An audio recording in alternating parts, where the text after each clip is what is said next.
Hello, everyone. Welcome to Chasing a Murderer. There has been a very sad update on Suzanne Morphew. Now, I'm going to kind of pick this up as if you already know this story, but I'll put a little bit in here to give you background. Suzanne Morphew disappeared on Mother's Day, May 2020. And after years and years of searching, they located her remains. And I've always figured, if we go back and watch the old videos, that most likely they would discover her somewhere in between where she lived and where he was working.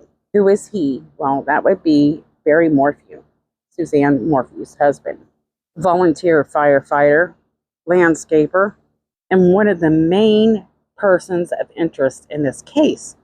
Though he was arrested, but prosecutors dropped the charges. Several reasons, one of them being that they weren't able to locate her remains. Barry says that he was falsely accused for taking his wife's life. Now let's go ahead and talk about the new updates first here. So what we're learning is that locals that were living in the area where the remains of this woman was found, missing Salida woman Suzanne Morphew, 49 years old at the time, and in fact, no one was searching this area for Suzanne Morphew. It's just odd to me because they really should have searched the outskirts there. They were searching for another missing woman. On September 22nd, they stumble upon a body. It's lying on the side of Highway 17 south of Moffett in Saguache County. On Wednesday the 27th, well, they confirmed that they had ran across and found the remains of Suzanne Morphew, the woman that's been missing for over 3 years. They didn't locate the missing woman that they were actually looking for, which was 55-year-old Edna Quintana. We'll go into more details on her shortly. All this time, they had finally located Suzanne Morphew. At the time that I took this information, they had actually executed 135 search warrants across Colorado, interviewed more than 400 individuals, and investigators went through more than 1,400 tips. They searched for hours, days, months, years, never found Suzanne. They never had a clue where she was. Barry, her husband, believed, at first at least, that she might have been attacked by an animal because when she went missing on Mother's Day, her daughters were camping, he was working, she was there alone. Kids try to reach out to her, they can't get a hold of her, so they call a neighbor. The neighbor goes to check on her, she doesn't see her, and at some point around 5 in the evening that day, they figure out that something's wrong, that Suzanne's missing. The police are called, and they locate her bike. Now, Suzanne Morphew is supposedly an avid biker. Where they locate this bike is not far from her house, and it's off the trail that she was on. Barry Morphew believes that she could have been attacked by an animal. But being a volunteer firefighter, he must have had more sense than that, because if you're attacked by a bear or something like that, there's going to be evidence of some kind of residue, some kind of drag mark, something. And they found nothing. Now, before she went missing, supposedly, there were rumors going around that she and her husband, their relationship wasn't going all that great. That Suzanne Morphew had actually talked to a friend and was considering leaving her husband of 25 years. There was also talk that Barry might have been cheating on Suzanne. And there are tons of channels out there that cover this story in more detail. So we're going to kind of just quickly go over stuff. Now, a lot of people were very interested in this case, and I'm not saying this to be rude, but they had YouTubers that were just kind of interfering in the investigation. You have investigators and police that a lot of people felt were incompetent, basically, weren't doing their job quick enough. And you had people even going out to search efforts for Suzanne, kind of trying to record Barry Morphew without him knowing it. So the police were having to deal with a lot of pressure from the public, from the families. To be honest, they were having some difficulty, at least it seemed so, trying to, investigate this case. For months and months and months, people were on the investigators saying how they were not doing their job. And I think that the police felt very pressured to make an arrest, in which they did.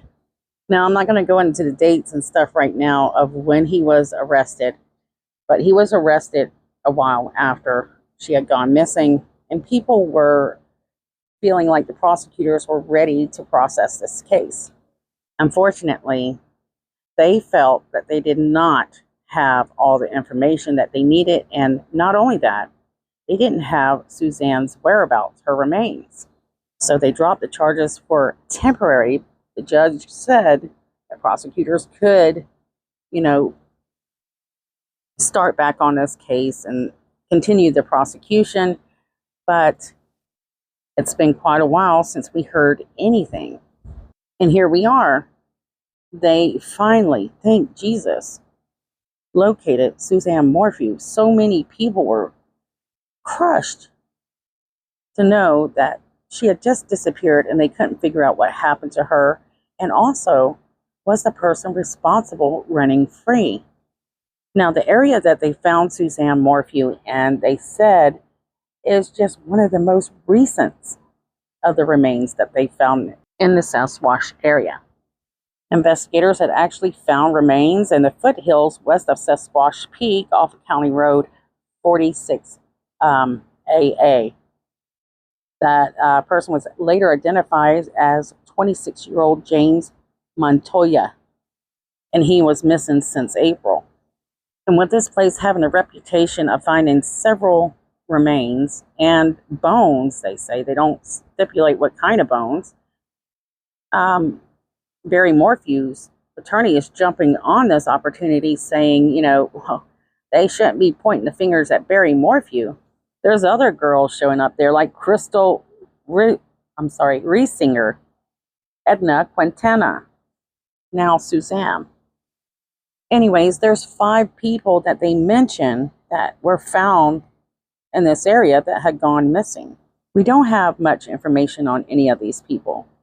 Colorado Bureau of Investigation says that they declined to comment on any of these cases because it's still an ongoing investigation. So there's several remains that they discovered, and they believe that possibly there might be a connection to these, or at least they're insinuating that. And you better bet your bottom buns that the defense attorneys are going to jump on this. And like I said, she did say, don't point the fingers at my client, Barry Morphew. You need to investigate the number of human remains found in that area. Now, I'm not 100% certain if Barry Morphew had anything to do with Suzanne Morphew's disappearance. However, most of you who follow this case, most of you believe that he did. Anyways, as usual, I mispronounced some of these counties, so it's Saguache. Sorry about that, guys. Let me share this story. County Sheriff's Office asking if this is the location where Suzanne Morphew's remains were recovered. They told us to reach out to the Colorado Bureau of Investigation. So far, CBI is not saying exactly where her remains were found. 11 News digital anchor Lauren Watson is in studio tonight. Lauren, the attorney for Barry Morphew, Suzanne's husband, who at one point was facing charges in her death before that case was dismissed, is calling into question a number of missing persons and homicide cases tied to that very same area. Adam, that includes the disappearance of Edna Quintana. Her family and Barry Morphew's lawyers claim investigators were searching for Edna when Suzanne's remains were located. Now, Quintana's family says they just want some kind of closure. We just would like that same relief. And I wouldn't call it relief. I don't know that those families have relief, but at least they have some sort of closure as to where their loved one is. Edna Quintana's cousin, Augustina Quintana Edwards, says her cousin was kind, a daughter, a mother, a sister, who lived in Saguache County her entire life. Quintana went missing back in May of this year, and when investigators went looking for her in the area in July, the remains of another missing person, James Montoya, were located. Montoya's remains, Quintana, Crystal Reisinger, and what they say is a yet-to-be-announced set of remains allegedly discovered last weekend were all mentioned in a statement released by Barry Morphew's attorneys today. They said, quote, "The public should demand answers about these 5 people who suspiciously went missing or were found dead in this area." So there you go. So you can pretty much bet that this is gonna, you would think that finding Suzanne's remains would actually help the case, but considering where she was found and the fact that there's other people being found there as well, and they're insinuating we might need to check this out a little bit closer, maybe there was more going on with this, that's going to actually pull it a little bit more away from Barry Morphew. And so also they need to investigate the remains, do an autopsy, try to figure out what was the cause of death. The fact that she was out there in this type of environment for over 3 years, I doubt they're going to find much. Unless there's something that, might have did damage to bones or something like that, because there's really not going to be anything left there, unfortunately, to assess. My hopes was, when I was looking to see who found her and why, I was hoping that they were still working diligently on this case, and maybe they are, and I was hoping it was them that had actually found her, but that's not the case. She was found because they were searching for another missing woman that I hope that they can find answers for this family as well. So Edna's still out there, they're still searching, and I hope she's okay and they can bring her home safe. So as of right now, there's been no new arrests made attached to the Suzanne Morphew case, and the fact that the prosecutor said that we cannot move forward without a body. Do they have enough evidence to back up what they said? Now that they found Suzanne, they can prove that she's no longer here. Do they have solid enough evidence to attach Barry Morphew? He is the reason that she's no longer here on this earth. For people following this case closely over the years, they know that Barry Morphew, he denies the involvement of his wife's disappearance. In fact, he is filing a lawsuit against the prosecutors and the investigators for accusing him and of violating his constitutional rights. I'll pause it real here when you guess, guys. How much do you think he's filing a lawsuit for? Now, what stands out to me here is the fact that he's more concerned about his ego, which a lot of people suspected it was his ego that caused this situation and might have been the reason for Suzanne not being here any longer. His ego is more important than his missing wife. That's what it seems like. That's my opinion. And each time I start to kind of feel sorry for the guy, he does something else that just shows that he has no remorse, nothing. At least for us, that he's concerned about Suzanne. And that his murder case was dismissed without prejudice. Were prosecutors correct? Now that they found Suzanne, are they going to have to dodge the distraction and the way that their defense is pointing fingers? What's going to happen? Are they going to go ahead and make that arrest and continue? Go the same direction they were going before this was thrown out? And I'll have to study the map a little bit more because I've not had time to really look that close into this right now. They say that her remains were actually found about 45 minutes from the mountain community of Maysville, where she lived with her family. An interesting fact is that they did an analysis or collected DNA from Suzanne's car, and they find male DNA that corresponds with partial profiles found in 3 unsolved sexual assault cases. But guess what? Barry Morphew, his DNA is not there. Now, that's concerning in itself. Let's say, okay, yeah, his DNA is not there. It's kind of good, but also, wait a minute. These two are a couple. He should have his DNA somewhere in that car. So, but still, I mean, what's concerning to me, and I want you guys to share your thoughts here. You have basically the defense attorneys, which, you know, if you're a defense attorney, you would take this option, blindly pointing the fingers that this might be the work of a serial killer.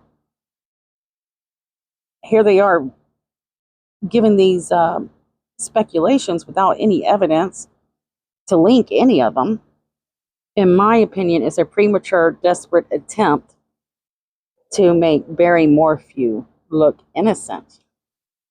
Now, how does his daughters feel? Well, his daughters that he had with Suzanne have been very, very supportive of their father. They do not believe that he had anything to do with the disappearance of his wife. And looking at the map, I mean, it's like 50 miles away from their house, in the opposite direction, really, of Denver, but almost kind of in between, I guess you could say. The fact that we don't have any information on these other people that went missing, at least I don't at this time, we can't compare anything. So how is it that the defense is able to link them and say, look, there's a possible serial killer without the evidence? The defense attorney said that actually it would be ludicrous for investigators to now try to claim that Barry Morphew was near Moffett, where Suzanne's remains were found. And here's the thing. According to this attorney, at no time did the FBI, the CBI, Chaffee County, Sheriff's Office, DA's office, on and on, pinpoint or generally claim that Barry was in any area south of his home near Moffett or anywhere near Saguache County at any relevant time frame.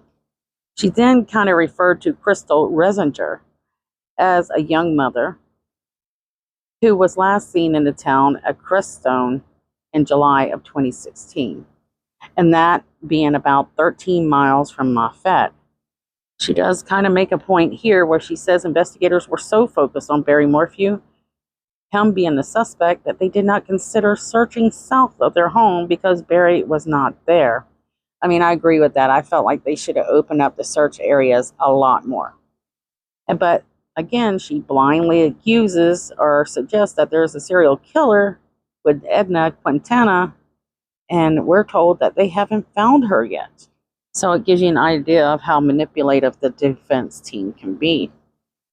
I'm just glad that we finally are able to get some answers. At least we found Suzanne Morphew, and that's a start to actually beginning the process of healing and finding justice for Suzanne. So share below, guys. You know, I love reading your comments and knowing how you feel about these cases. Whether we agree or disagree, it's okay. Do you think that Barry Morphew is innocent or guilty, and why? Now, they still don't have any answers for Edna. And listen, she's an older woman. They said that she was on foot. She has medical conditions. Most likely, she's going to be out in the open somewhere. So hopefully they are able to locate her and bring her home alive and safe. I love you guys. Don't forget to share Edna's story, especially if you live in Colorado. And make sure that you subscribe. Make sure you like, please, if you like these videos. And say hello in the comments. Love you guys, and I'll see you guys soon.